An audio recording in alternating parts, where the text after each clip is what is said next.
તો આ તરફ છોટાઉદેપુરમાંથી પસાર થતી એની નદીમાં આવ્યા છે નવા નીર। ઉપરવાસમાં પડેલા વરસાદને કારણે નવા નીર આવ્યા છે। સિઝનમાં બીજી વાર એની નદીમાં નવા નીર આવ્યા છે।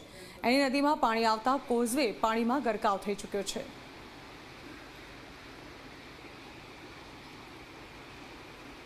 તો નદીઓ વહી રહી છે બે કાંઠે અને હાલ છોટાઉદેપુરની એની નદીની તસવીરો અમે આપને બતાવી રહ્યા છે।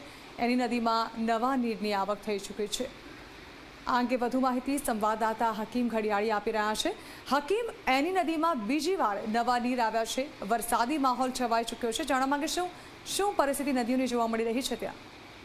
जी बिल्कुल झरना में जણાવી દઉં કે છોટાઉદેપુર અને ઉપરવાસમાં જે ધોધમાર વરસાદ વરસી રહ્યો છે જેને લઈને જે એની નદી છે તે સિઝનમાં બીજી વખત છલકાઈ રહી છે।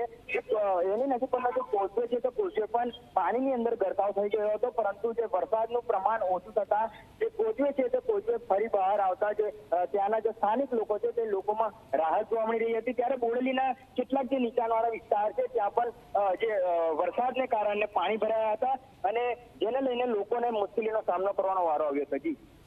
જી બિલકુલ, આભાર હકીમ। તો નવા નીરની આવક, નદીઓમાં હાલ વરસાદી માહોલને પગલે નવા નીરની આવક થઈ રહી છે।